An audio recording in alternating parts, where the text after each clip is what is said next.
안녕하세요. 예, 반갑습니다. 여기 이렇게 앉아가지고 뒤에 칠판도 있고 하니까 오늘 유인관계인 오시는 줄로 갑자기 마음이 편해졌는데 현실이 다시 다가왔습니다. 오늘 그 30페이지죠? 녹금을 재단불 해서 오늘 물두멍 전까지 이렇게 해야 될 것 같습니다. 예, 먼저 우리 이슬기 자매님부터 한번 읽어봐 주시겠습니다.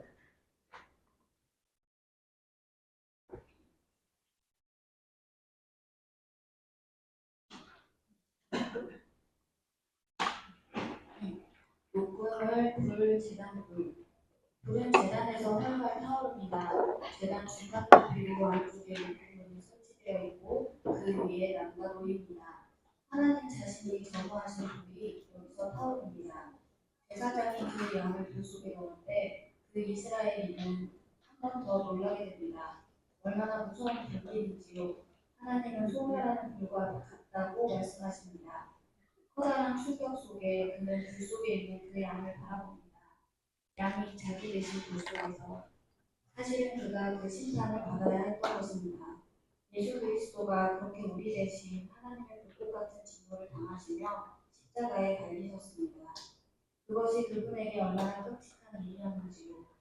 아버지여 할만하시거든 이 잠을 내게서 지나가게 하옵소서. 우리를 대신하여 죄를 삼으시는 우리로 그 안에서 하나님의 의가 되게 하려 하십니다. 주님은 캄캄한 혈람 속에 3시간 동안이나 버림을 당하셨습니다. 제 글씨 지으면 예수께서 크게 소리 지르고 가라사대 엘리 엘리 라마 사박다니 하시니 이는 곧 나의 하나님 나의 하나님 어찌하여 나를 버리셨나이까 하는 뜻이다. 여기서 조용히 감사와 경배를 드리니 마땅하겠습니다. 이처럼 크신 하나님의 사랑과 그분의 온전히 이루어 놓으신 일을 생각하면 예수 그리스도의 십자가를 거부하는 자에게는 은총이 주어질 수 없으며 희생 제물이신 예수 그리스도를 받아들이지 않으려는 자에게 하나님의 진노의 불길이 영원히 머무를 수밖에 없다는 것을 우리는 더욱 잘 알 수 있습니다. 그 이스라엘은 뒤로 주춤 물러섭니다. 그리고서 그는 진귀한 모습을 또 보게 됩니다.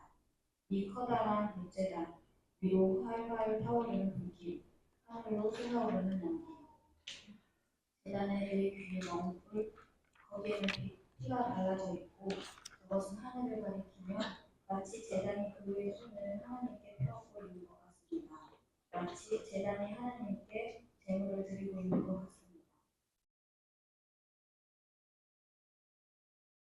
제물이 놓인 재단은 예수 그리스도의 그림입니다. 재단이 하나님께 제물을 드리듯 하나님 자신을 하나님께 제물로 드리셨습니다. 이것이 그분이 제물의 가치를 부여하는 것입니다. 놀라우신 이자 그분이 제물을 바쳤습니다. 마태복음 23장 19절에서 우리는 이것을 잘 이해할 수 있습니다. 재단이 제물보다 중요합니다. 왜냐하면 재단이 제물을 거룩하게 하기 때문입니다. 그리스도는 재단과 제물 전부이십니다. 그분은 또한 물속에 있는 제물이 하나님께 타오르도록 하는 제사장이십니다. 그분은 자신을 제물로 드리셨습니다. 십자가는 죄인의 구원만을 의미하지 않습니다. 거기에는 더 높고 놀라운 의미가 들어있습니다. 십자가에는 아들이 아버지를 영화롭게 한 것이 들어있습니다. 그분은 우리를 위해 자신을 주셨지만 무엇보다 먼저는 자신을 하나님께 드리셨던 것입니다. 하나님은 인간의 죄로 인해 불명예스럽게 되었었는데 그 하나님을 영화롭게 하시고자 그리스도께서 자신을 죽음에 내어주신 것입니다. 그때 하나님은 은혜의 이로 상한 아들에게 하나님으로서의 얼굴을 숨기시고 동시에 사랑이 풍성하신 아버지의 눈으로서 아들을 보신 것입니다. 내가 목숨을 버리기 때문에 아버지께서 나를 사랑하신다고 주님 자신이 말씀하셨습니다. 예, 거기까지 보시겠습니다. 예, 오늘 녹그물하고 이제 그 번제단에 놋그물이 있죠. 여기 그림에 보게 되면 놋제단 안에 있는 녹그물을 이렇게 분리해 놓은 모습입니다. 그래서 이 놋제단에서 흠없는 희생제물이 불살라집니다. 그리고 이제 거기에 임했던, 그 제단에 임했던 불, 그리고 제단의 위에 보면은, 이렇게 네 기퉁이에 이렇게 뿔이 있죠. 그 뿔에 대해서 오늘 교제를 하게 될 텐데요. 여기 이제 보게 되면, 불이 제단에서 활활 타오릅니다 하면서, 두 번째 줄에, 하나님 자신이 점화하신 불이 여기서 타오릅니다. 이제 여기서 저희들이 하나님의 측면에서 그동안은 우리가 이제 우리 측면에서 죄가 이렇게 사해지고 우리를 우리를 대속하신 주님에 대해서 우리가 이제 봤다면 오늘 이 부분에 있어서는 하나님의 측면에서 이 복음을 우리가 이렇게 볼 수 있는 그런 시간이 되지 않을까 싶습니다. 하나님이 이렇게 그것을 만족해 하셔야죠. 그 재물을 하나님이 만족해 하시고 하나님의 어떤 주권, 하나님을 우리가 이제 생각할 수 있는 부분이 되겠죠. 그래서 하나님의 의로우심은 하나님의 본질적인 성품이시잖아요. 그래서 그런 부분들이 이렇게 제단의 재물이 만족이 될 때 하나님의 불이 거기에 임하게 되죠. 그래서 하나님이 주도권을 가지시고 심판하시고 또 하나님의 거룩하심과 공의가 나타나는 것을 우리가 이제 이 불이 임하는 불이 이렇게 이제 하나님께서 점화하시는 부분을 통해서 알 수 있습니다. 하나님은 지극히 거룩하시죠. 우리가 이제 하나님의 거룩하심에 대해서 많이 이렇게 얘기를 하는데 그걸 다른 말로 말하면 하나님은 죄를 지극히 증오하신다 이렇게 볼 수 있죠. 그리고 하나님은 무한히 의로우시고 무한히 공의로우시죠. 그러니까 우리는 순간적으로도 의로울 수 없고 순간적으로도 공의로울 수 없죠. 그런데 하나님은 무한히 영원히 의로우시고 공의로우시죠. 하나님께서 죄를 보실 때에는 그 죄는 지극히 사악한 것으로 하나님이 보십니다. 그러니까 우리가 죄에 대해서 생각하는 관점이 아니라 하나님이 죄를 어떻게 보시냐, 또 하나님이 어떤 분이시냐, 여기서부터 사실은 출발을 해야 복음이 어떤 것인지, 예수님의 희생이 어떤 것인지 우리가 알 수가 있죠. 하나님은 은혜로우시고 정말 하나님은 사랑이시면서도 단 한 가지 죄라도 형벌 없이 지나갈 수가 없으시죠.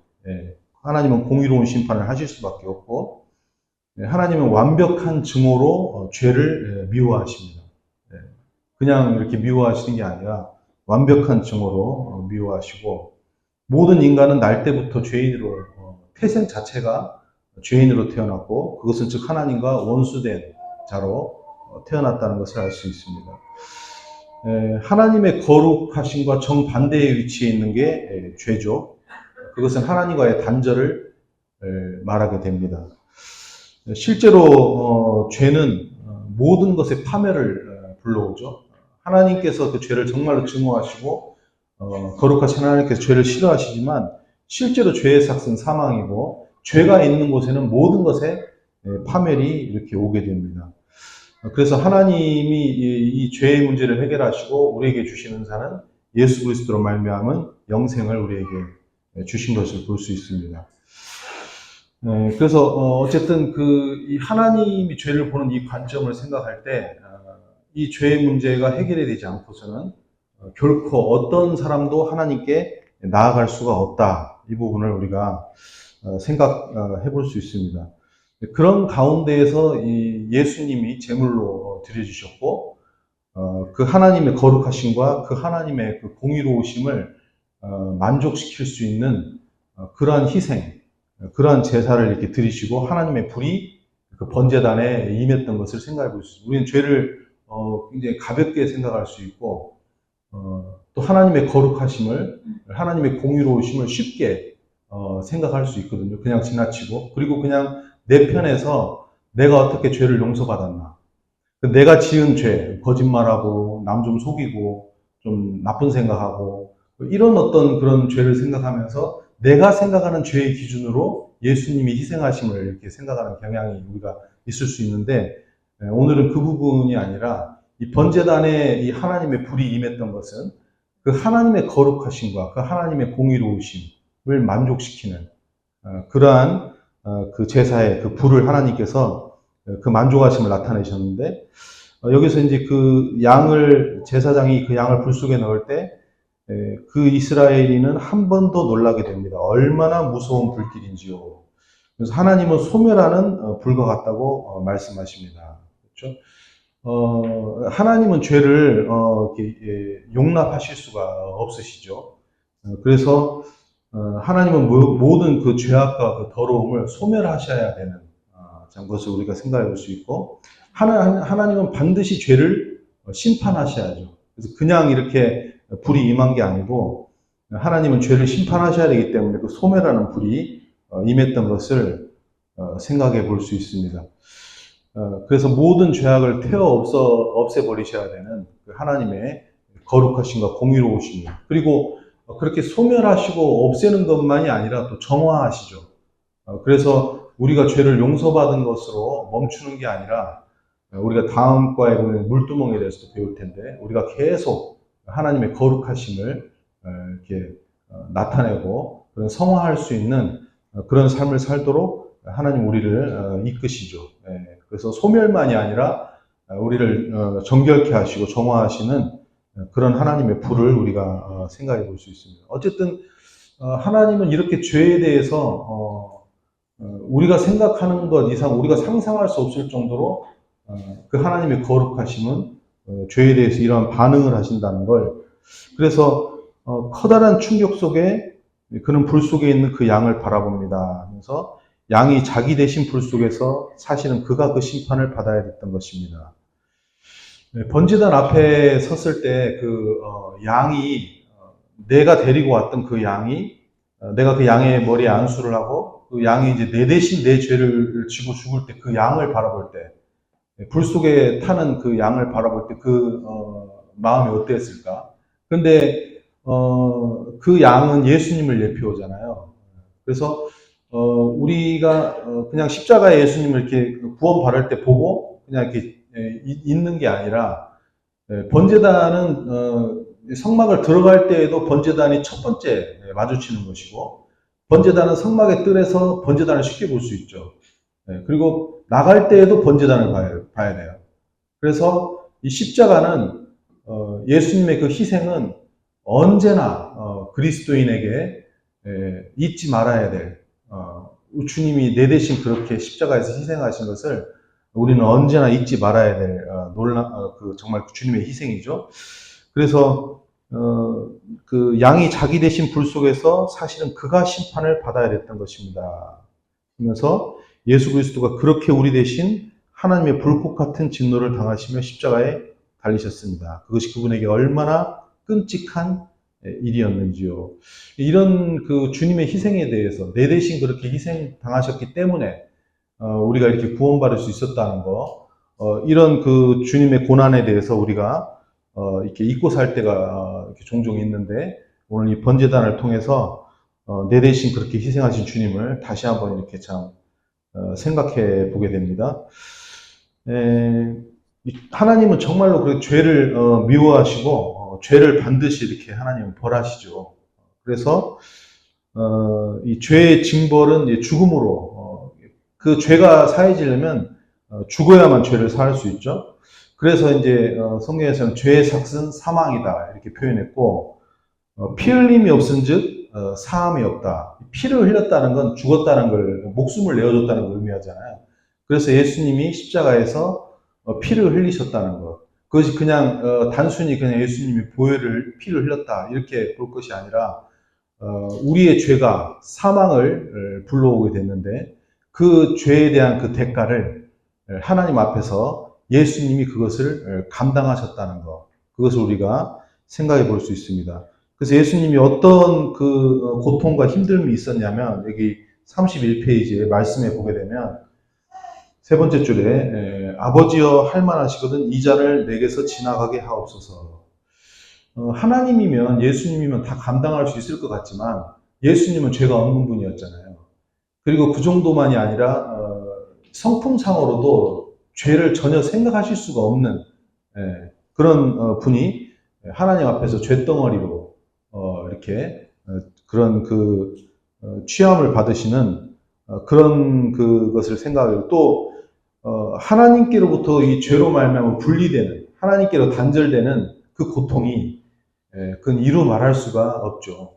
그래서 그 몸으로 친히 그 몸으로 하나님의 그 죄에 대한 진노와 심판을 다 감당하셨던 그 예수님의 그 희생이 어떤 것이었는지 우리가 이 기도를 통해서 알 수 있고요.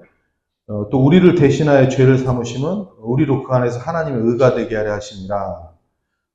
우리를 의롭다 하게 하나님께서 우리를 의롭다고 여겨주시기 위해서 뭐 우리가 의로워지는 건 아니죠. 예수님으로 말미암아 그렇게 우리가 칭의를 받는데 그것을 위해서 십자가를 대신 져주신 예수님을 우리가 생각해 볼 수 있습니다. 번제단에서는 매번마다 이제 뒤에 가면 그 부분이 나오는데 매번마다 이제 제사를 지냈어야 됐죠. 완전한 속죄가 되지 않기 때문에 하나님 편에 있어서도 하나님이 죄에 대한 그 진노를 과거의 그 진노를 충분히 나타내지 않으셨죠. 이 번제단에서는 왜 그러냐면 이 하나님의 그 공의로우심과 거룩하심을 충족시킬 만한 재물이 없어요. 이런 동물 가지고는 뭐 어림도 없는 거긴 되지도 않죠. 그래서 그 예수님이 십자가를 지실 때 그때 완전한 제물이 되신 그 예수님을 통해서 하나님의 진노를 완전하게 이렇게 드러내셨죠. 그래서 이 예수님의 그 십자가 사건은 예수님은 그냥 이렇게 내 죄를 감당하신 사건이다. 여기에서 머무는 게 아니라 그 하나님의 의로우심이 뭐 손상됐다라고 표현하기는 뭐지만 우리 죄 때문에 그 하나님의 거룩하심과 그 하나님의 거룩하신 그 공의로우심에 손상을 줬다라고 하는 표현은 뭐지만 어쨌든 불명예를 끼쳤잖아요. 예수님의 십자가는 단순히 우리 측면에서 우리 죄를 사하는 정도에서 그친 게 아니라 먼저는 그 하나님의 거룩하심과 그 공의로우심을 회복하는 회복이라는 표현이 좀 그런데 어쨌든 그러한 측면에서 하나님의 그 죄에 대한 진노를 완전히 드러내시는 데 있어서 예수님의 십자가의 의미가 있다는 것을 생각해 볼 수 있습니다. 하나님과 예수님, 성령님도 마찬가지겠지만 하나님과 예수님이 십자가에서 이 치르신 대가, 그 값은 하나님은 우리의 죄를 사하고 우리를 구원해 주시기 위해서 하나님의 가장 사랑하시는 아들, 이는 내 사랑하는 자여 나의 기뻐하는 자라고 말씀하신 그 아들을 내어주셨죠. 이게 우리가 구원받은 그 값은 그냥 이렇게 내가 구원받았다, 내가 죄 용서받았다 이런 차원의 문제가 아니라 하나님이 가장 사랑하시는 아들 예수 그리스도를 내어주셨고 어디다 내어줬냐면 그 하나님의 의의 그 진노, 아까 이게 무섭다고 표현했는데 그 무서운 심판을 그 사랑하는 아들에게 다 쏟으시고 우리를 이렇게 구원해 주셨죠. 그 모든 그 죄의 진노를 예수님에게 물으시고 우리를 구원해 주셨습니다. 그래서 하나님은 이 엄청난 그 예전에 그 용대님께서 하나님의 딜레마라고 그랬는데 그 아들을 내어주시고 우리를 구원하셔야 되는 그 어마어마한 그 고통과 그 딜레마 속에서 우리를 이렇게 구원하셨습니다. 그래서 우리가 복음을 안다, 우리가 구원받은 것을 안다 이런 부분을 생각할 때에는 이 그 하나님의 그 대가, 또 예수님이 그 하나님의 거룩하심과 그 공의로우신 심판을 받으시고 하나님을 만족해 하시는 그 희생의 대가를 드림으로써 우리가 이렇게 구원받았다는 거. 그래서 이 값싼 구원이 아니고 이것이 얼마나 참 크신 놀라운 구원인가 이런 부분을 우리가 생각해 볼 수 있습니다. 그리고 우리뿐만 아니라 전 세계 모든 인류의 과거와 현재와 미래의 모든 죄가 또 하나님의 그 모든 진노가 예수 그리스도의 십자가에서 처리되고 다 해결되었죠. 예. 복음은 정말로 놀랍고 위대하고 우리 주님은 정말 놀랍죠. 그래서 이제는 그 어떤 희생 제물도 필요가 없게 됐습니다. 번제단에서 여기 이제 그 뒤에 가면 나오는데 우리가 그 열왕기상에서 이렇게 이제 배웠었는데 그 열왕기상 8장 63절에 22,000마리의 소가 솔로몬 성전 낙성식 때 화목제물로 이렇게 드려졌는데 22,000마리만 드려졌겠어요? 구약에서 수도 없는 그런 제물이 드려졌겠지만 이제는 예수님이 십자가를 지시고 예수님의 단 한 제물을 통해서 어떤 희생 제물도 필요 없게 됐고 또 어떤 죄도 단 한 분 예수 그리스도로 말미암아 다 감당이 예수님께서 다 감당을 해주시게 되었죠. 그래서 여기에 그 31페이지에 밑에서 한 10번째 줄인가요? 여기서 조용히 감사와 경배를 드림이 마땅하겠습니다.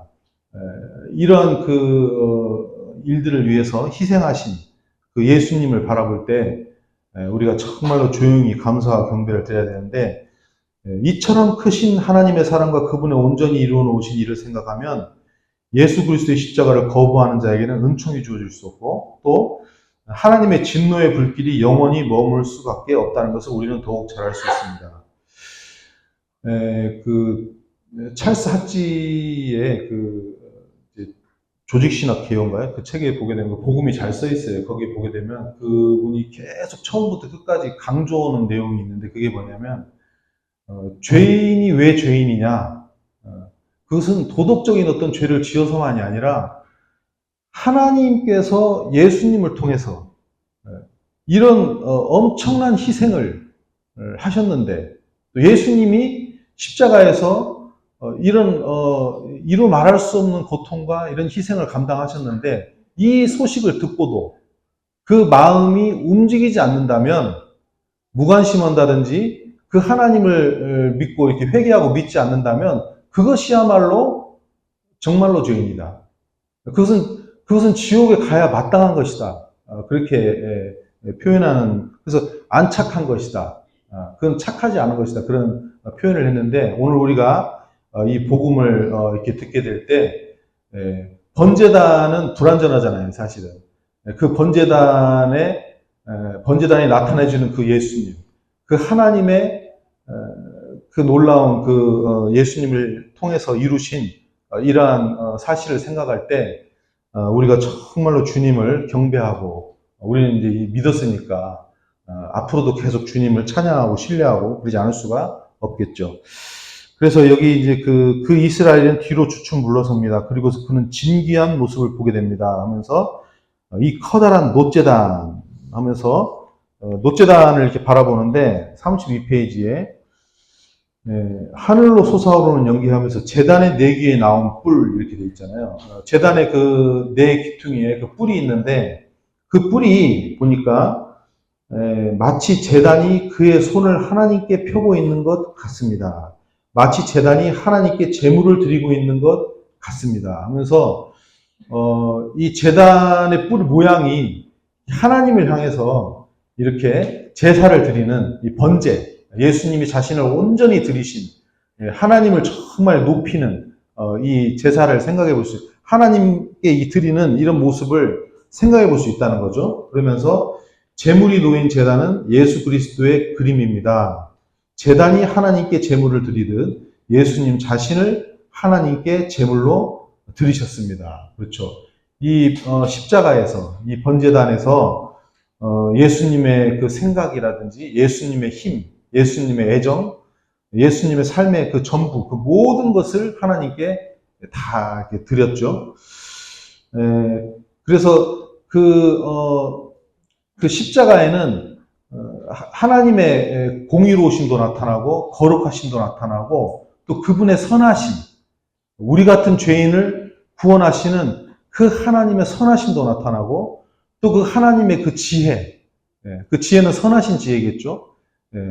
그리고 그 하나님의 그 은혜, 우리를 그렇게 아들을 내어주셔서 구원하시는 그 하나님의 은혜도 나타나고 또 그 하나님의 측량할 수 없는 사랑도 나타나죠. 그래서 이 모든 것을 우리 주님이 다 가지고 계신데 십자가에서 다 쏟으셔서 하나님께 그 모든 것을 드리셨죠. 예. 그래서 이 번제단의 뿔을 보면서 그렇게 생각을 해보게 됩니다. 그러면서 제단이 제물보다 중요합니다 하면서, 왜냐하면 제단이 제물을 거룩하게 하기 때문입니다. 이 제단은 하나님의 거룩하신 임재를 나타내잖아요. 예. 그래서 제단이 제물보다 더 중요하다 이렇게 표현하는데, 그리스도는 제물만 되시는 게 아니고 제단도 되신다. 여기 지금 나오잖아요. 제단과 제물 전부이시다 하면서 또 그분은 또한 불 속에 있는 제물이 하나님께 타오르도록 하는 또 제사장이십니다. 그리스도는 번제단도 되시고 또 거기에 제물도 되시고 또 제사장도 되십니다. 왜 그러냐면 그렇게 하지 않으면 하나님이 받으실 수가 없어요. 우리는 자꾸 우리 측면에서 죄가 사해진 것, 내 관점에서의 복음을 많이 생각하는데 여기서는 지금 그렇게 얘기를 하지 않아요. 예. 하나님이 받으셨기 때문에, 하나님이 그 거룩하신 공의가 만족되었기 때문에 우리가 용서받을 수 있었고 의롭다함을 얻을 수 있었다는 거예요.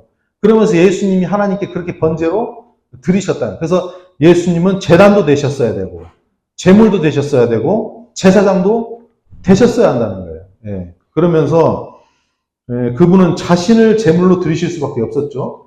그리고 십자가는 죄인의 구원만을 의미하지는 않습니다 하면서 거기에는 더 높고 놀라운 의미가 들어있습니다. 이 부분 같이 한번 읽어보실까요? 십자가에는, 시작. 십자가에는 아들이 아버지를 영화롭게 한 것이 들어있습니다. 그분은 우리를 위해 자신을 주셨지만 무엇보다 먼저는 자신을 하나님께 드리셨던 것입니다. 하나님은 인간의 죄로 인해 불명예스럽게 되어졌는데 그 하나님을 영화롭게 하시고자 그리스도께서 자신을 죽음에 내어주신 것입니다. 그때 하나님은 죄인으로 화한 아들에게 하나님으로서의 얼굴을 숨기시고 동시에 사랑이 풍성하신 아버지의 눈으로서 아들을 보신 것입니다. 예, 우리의 구원만을 의미하지 않는다라고 더 높고 놀라운 의미가 있다. 거기에는 십자가에는 하나님 아버지를 영화롭게 한 것이 있다 하면서 그분은 우리를 위해 자신을 주시기도 하셨지만 무엇보다 먼저는 자신을 하나님께 드리셨던 것입니다. 그러니까 하나님께 만족이 되지 않고 하나님께 드림이 되지 않고서 우리가 해결될 수 없다는 거예요. 우리가 신앙생활을 할 때에도 이 복음의 기초에서 신앙생활을 할 때 신본에 기초하지 아니하고 하나님 앞에서 하지 아니하고 인본에 기초하고, 그러니까 내가 용서받았어, 예수님이 내 죄 사했어, 예수님이 나를 도와주셔, 예수님이 내 뜻을 인도하셔, 예수님이 나를 따라다니셔, 예수님이 나한테 필요하셔, 예수님은 나를 위해 존재하셔, 이런 그 잘못된 복음으로 내중심적인 복음. 그래서 구원받으면 하나님의 말씀을 따르는 것이 정말로 사모함이 돼야 되고 이것이 마땅해야 되고, 예수님께서 하나님께 번제로 자신을 드렸던 것처럼, 그래서 우리가 구원을 받은 것처럼 우리도 또한 예수님으로 말미암아 하나님께 예배를 드려야 되고, 그러니까 하나님을 높이고 하나님을 예배를 드리는 것이 그리스도인에게 있어서 이것이 가장 중요하고 첫 번째 것이 되어야 되는데, 우리는 내가 어떻게 하면 잘 될 수 있을까? 나를 어떻게 하면 하나님이 도와주실 수 있을까? 내가 걷고 있는 길이 과연 내가 원하는 길일까? 하나님이 원하시는 길인지, 하나님이 무엇을 뜻하셨는지, 하나님을 내가 어떻게 따라가야 되는지에 대해서는 고민하지 않고 그저 날 위해서 존재하시는 십자가, 그저 날 위해서 도와주시는 예수님, 그저 날 위해서 위로해 주시는 성령님, 그저 모든 것이 나를 위해 존재하는 그 복음으로 이해하고, 그렇게 지금도 그렇게 해주시고 도와주시니까 감사하니까 예배드리고, 감사하니까 교회 나오고, 감사하니까 섬기고, 그런 수준의 복음의 시작이 아니라 하나님의 거룩하심과 공의로우심을 만족해 하기 위해서 십자가에서 번제로 그 모든 것들을 드리신 그 하나님의 선하심을 나타내시고, 그 하나님의 은혜를 나타내시고, 그 하나님의 사랑을 나타내시고, 그렇게 하기 위해서 예수님 자신을 드리신 그 은혜로 우리가 구원받았다면, 그 복음으로 구원받았다면 우리의 관점은 언제고 하나님께 가 있어야 되고, 주님 중심적이어야 되고, 하나님께 예배를 드리는 그런 삶의 관점으로 우리의 삶이 나아가야 이게 성경에서 말하고 있는 이 복음이고 믿음에서 믿음으로 살아가는 그런 삶이라는 걸 오늘 이 책자에서 이 말씀을 분명히 이렇게 그래서 먼저는 자신을 하나님께 드려 하나님은 인간의 죄로 인해 불명예스럽게 되어졌는데 그 하나님을 영화롭게 하고자 우리의 삶에 있어서 내가 어떻게 되고 내가 어떻게 역임을 받고 내가 어떻게 원하는 게 이루어지고 이게 아니라 하나님을 영화롭게 하고자 그렇게 자신을 죽음에 내어주신 그리스도처럼 우리가 주님을 의지해서 하나님을 그렇게 높이고 찬양하고 경배하는 그런 삶. 그래서 그 아들을 향해서 하나님께서 죄로 인해서는 그 아들에게 하나님 얼굴을 숨기시고 동시에 사랑이 풍성하신 아버지의 눈으로서는 그 아들을 보셨다면서 내가 목숨을 버리기 때문에 아버지께서 나를 사랑하신다. 참 저희 같은 자들이 도대체 무엇이길래 이 삼위일체 하나님의 이 사랑에 이런 이 하나님을 높일 수 있는 하나님을 경배하고 찬양할 수 있는 이런 지점에 이르기까지 우리 같은 것을 구원해 주셔서 하나님 우리를 이렇게 인도해 주시는지를 생각할 때 또 이 하나님의 사랑의 교적 가운데 이끄시는 걸 생각할 때 정말 이 복음은 너무나도 위대하고 또 그 복음 대신 예수 그리스도 그분의 희생하심은 얼마나 놀라운 건지 하나님께 드림이 되는 그 예수님의 십자가 그로 인해서 우리가 구원받았다는 거 이런 부분을 우리가 생각해 보게 됩니다. 그래서 33페이지에 앉아서 쉴 의자가 없습니다. 예. 한번 읽어보실까요? 이어서. 앉아 쉴 의자가 없습니다. 안도의 한숨이 이스라엘 은행에서 흘러나옵니다. 그의 모든 죄가 사해졌습니다. 이제 그는 자유롭게 나갈 수 있게 되었습니다. 그때 제사장을 붙들고 물었습니다. 내가 내일 다시 죄를 범하면 어떻게 되죠? 그러면 다시 제물을 가지고 하나님 앞에 나오셔야 합니다. 다음 주에 또 죄를 범하면 어떻게 됩니까? 물론 그때도 제물을 가지고 오셔야 합니다. 그러기에 이곳에서의 나의 일은 절대로 끝나지 않습니다. 여기에는 앉아 쉴 의자가 없습니다. 뜰 아니나 성막 어디에도 쉴 곳은 없습니다. 나의 일은 끝나는 법이 없으므로 휴식에는 없습니다. 이것에 대한 이해는 히브리서 10장 11절을 보면 알 수 있습니다. 제사장마다 매일 서서 섬기며 자주 같은 제사를 드리되 왜 그는 그가 봉사하는 성막에서 앉아 쉴 수가 없을까요? 그는 구약 시대에 살고 있었기 때문입니다. 십자가 이전에 살고 있었기 때문입니다. 그 큰 구속 사역이 아직 이루어지지 않았기 때문입니다. 그 때문에 조금도 쉴 수가 없었던 것입니다. 수많은 희생 제물이 끌려와 살해되었습니다. 그 예로 열왕기상 8장 63절에 보면 22,000마리의 소가 솔로몬 성전 낙성식 때 화목제물로 드려졌습니다. 이 모든 희생제물도 죄를 제거할 수 없었습니다. 히브리서 10장 4절에서는 이는 황소와 염소의 피가 능히 죄를 없이 하지 못함이라 라고 말씀하고 있습니다. 그러나 구약 시대에도 우리가 그 이스라엘 내에서 본 것과 같이 죄사함을 받았습니다. 시편 32편 1절에서 다윗은 이렇게 말했습니다. 성내성을 갖고 자신의 죄를 가려주는 그이다. 그러나 그 죄사함은 시속했습니다. 또 죄를 지으며 제물을 다시 가져와야 했습니다. 십자가에 달리시는 희생제물이신 하나님의 어린 양을 바라보며 드려지는 분들이 지나지 않았습니다. 그때는 양식이란 없었습니다. 수없이 희생제물을 드려야 드립니다. 그리고 그 결과는 뭐가 있습니까? 히브리서 10장 11절을 읽어보십시오. 이 세상은 언제나 죄를 없게 하지 못하거든요. 그러므로 성막 안에는 앉아쉴 수 있는 의자가 없었습니다. 예, 거기까지 보겠습니다. 예, 저희가 잘 아는 것처럼 성막에는 앉아서 쉴 의자가 없었죠. 왜냐하면 쉴 새가 없죠. 계속 이 제물을 들여서 제사를 지내 죄가 이제 계속 수시로 여기 이제 보니까 휴식이란 없습니다. 제사장마다 매일 서서 섬기며 자주 같은 제사를 드리되 그때 제가 이제 전에 그 루터에 대해서 얘기를, 마틴 루터가 이제 고해성사를 하러 갈 때, 이 고해성사를 했어요. 신부님에게 했는데, 이제 가다가 다시 돌아와. 가다가 죄를 지은 거예요. 그래서 다시 돌아와서 또 고해성사를 또 한 거예요. 그 또 가서 또 한 시간 있다 또 왔어. 또 죄를 지었다는 거예요. 그러니까 신부님이, 루터야, 제발 좀, 다른 그 사람들은 보면은, 뭐 이틀에 한 번씩 오고 이렇게 하는데 왜 너는 왜 이렇게 자주 오냐? 네? 루터가, 아니, 매 순간마다 죄를 짓는데 어떻게 합니까? 그러니까 그 신부님이 6개월씩 모아서 와라. 힘들어 죽겠다, 너 때문에. 이렇게 얘기했는데, 진짜 피곤하죠. 이게 쉴 수가 없어요, 이게. 우리가, 이 죄의 문제를 해결하지 못할 때, 이 구약에 있는 성도들도 사실은 이 동물로 인해가지고 죄를 사함받은 게 아니고, 오실 예수님을 믿었기 때문에 그들도 예수님으로 인해서 죄를 사함받은 거잖아요. 지금 저희는 오신 예수님을 믿잖아요.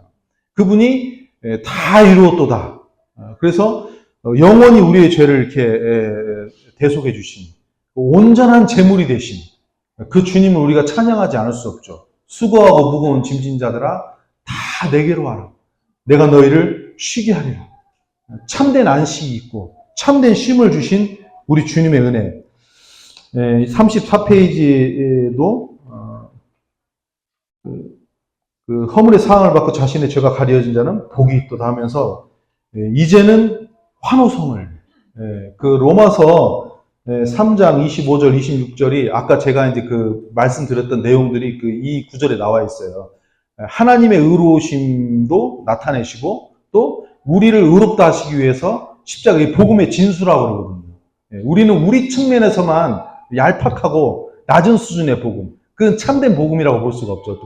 우리 쪽에서만 자꾸 죄를 생각하고 그 대속을 생각하는 게 아니라 그 하나님의 의로우심을 나타내는 그런 십자가.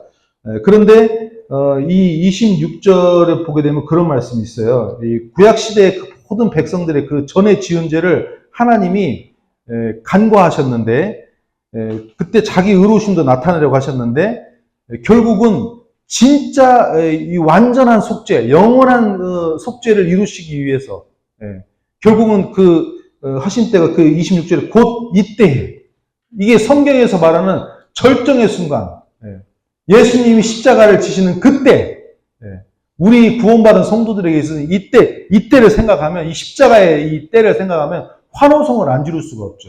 근데 사실은 이 주일날이 그런 날이잖아요.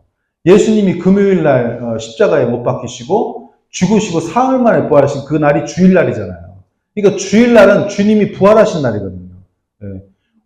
하나님께 영광에, 이 하나님께 드리심이 되고 또 우리를 구속하신, 우리를 대속하시고 죽으시고 부활하신 그 주님의 날, 우리가 이 예배를 드릴 때 환호성이 우리 가운데 있어야겠죠.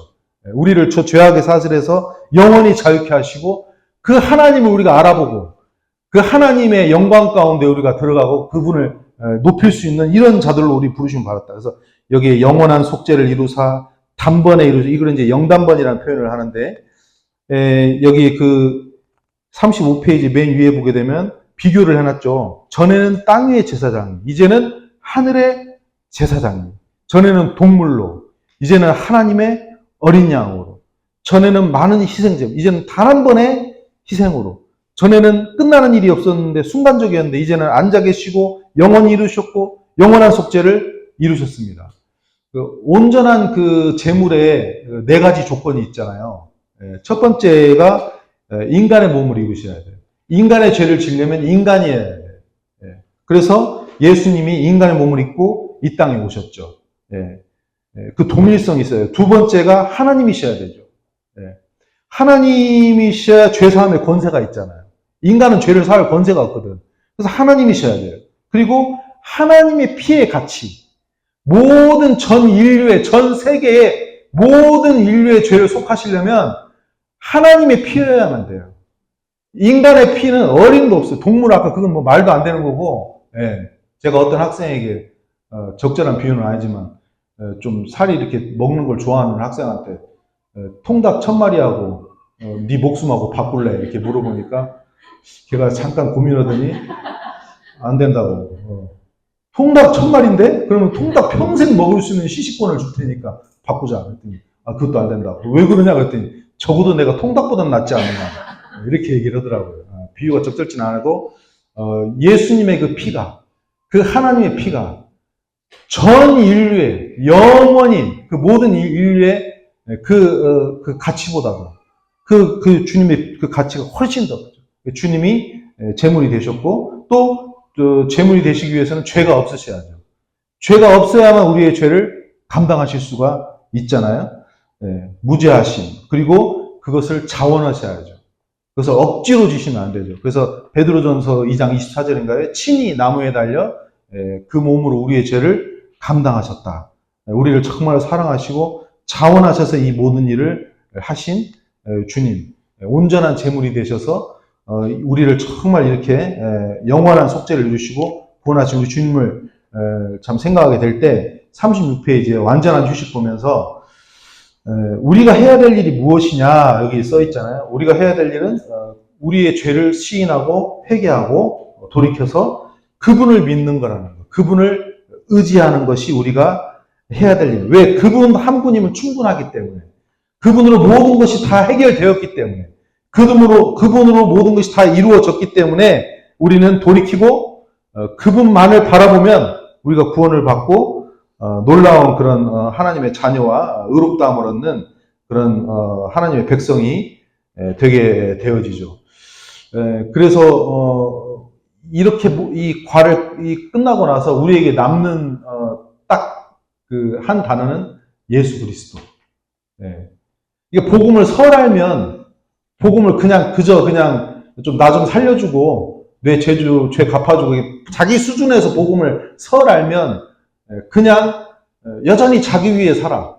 그리고 내가 무엇에 관심이 있는가 그것밖에 생각을 안 해. 그런데 그게 아니라 우리를 그 하나님의 자녀로 하나님의 나라와 의를 구하는 그런 자들로 우리를 이렇게 속해 주시고 삼아 주셨다는 사실을 생각할 때 이제 우리의 그 썩어지고 변하고 유치한 가치관에서 벗어나서 하나님의 그 영광을 구하고 영원한 나라와 의를 위해서 사는 우리 교회 그 신약 성경적인 아름다운 교회 주님의 몸 되신 교회 또 어린이 청소년 사역 이 소자 사역 이것이 그냥 단순히 도덕적으로 어려운 사람을 도와주는 소자 사역이 아니라 이것이 얼마나 참 영광스러운 주님이 정말 기뻐하시는 그런 삶인지를 생각하게 될 때 우리 형제 자매님들의 모든 그 섬김 하나하나 그 손길 하나하나가 얼마나 놀랍고 복되고 이를 위해서 하나님께서 우리를 인도하신 사실을 다시 한번 오늘 생각해 보게 됩니다. 그래서 37페이지에 그 마지막 말씀 읽고 마치겠습니다. 죽임을 당하신 시작 죽음을 당하신 어린 양이 능력과 부와 지혜와 힘과 존귀와 영광과 찬양을 받으시기에 합당하도다. 번제단에서 끝나지 않고 성소와 지성소로 나아가서 결국은 하나님을 만나는데 우리 주님은 처음부터 번제단에서 하나님께 드리심이 되셨죠. 그 연기가 제물이 타서 올라가는 연기를 하나님께서 향기로운 제물이라고 주고 흠양하셨다고 하셨는데 우리의 관점이 우리를 정말 이렇게 참 하나님 자녀 삼아 주시고 이렇게 은혜 가운데 인도하셨는데 우리의 관점이 언제나 하나님을 사랑하고 예배하는 그런 관점으로 우리가 주님을 의지해서 살면 좋겠다 생각이 참 되었습니다. 기도는 이따 식사할 때 하도록 하겠습니다. 수고하셨습니다.